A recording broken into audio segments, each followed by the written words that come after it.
Obsèques de Dolores O'Riordan, sa mère et son chéri dévastés par la tristesse.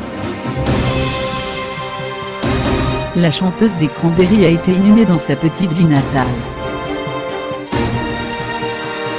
Dolores O'Riordan, morte lundi 15 janvier 2018 dans un hôtel de Londres, a été inhumée ce mardi 22, dans sa ville natale de Ballybrican, à 18 km de Limerick au sud-ouest de Dublin.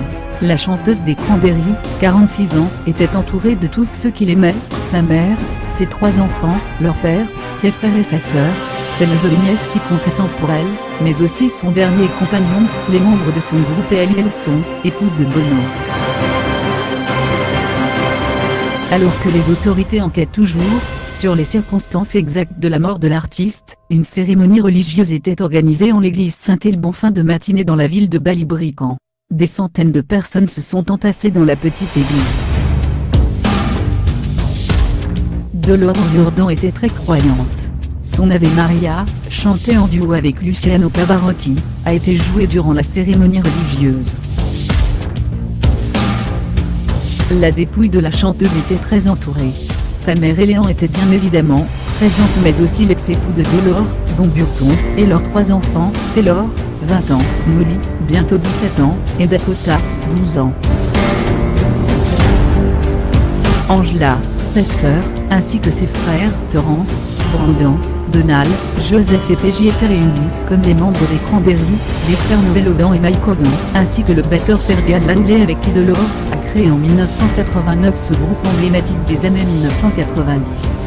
Les Cranberries ont connu un succès international avec Zombie paru sur l'album nommé At War, leur deuxième, en 1994.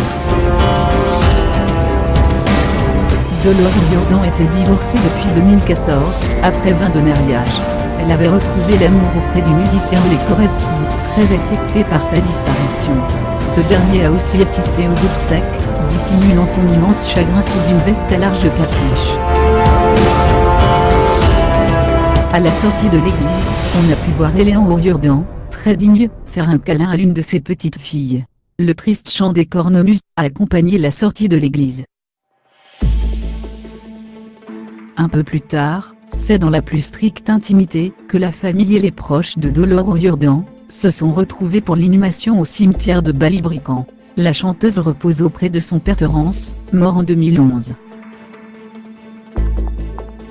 Il y a 2 jours, la dépouille de la chanteuse a été présentée en l'église Saint-Joseph à Limerick. Des centaines de fans ont pu rendre un dernier hommage à Dolores O'Riordan, dont le cercueil était ouvert.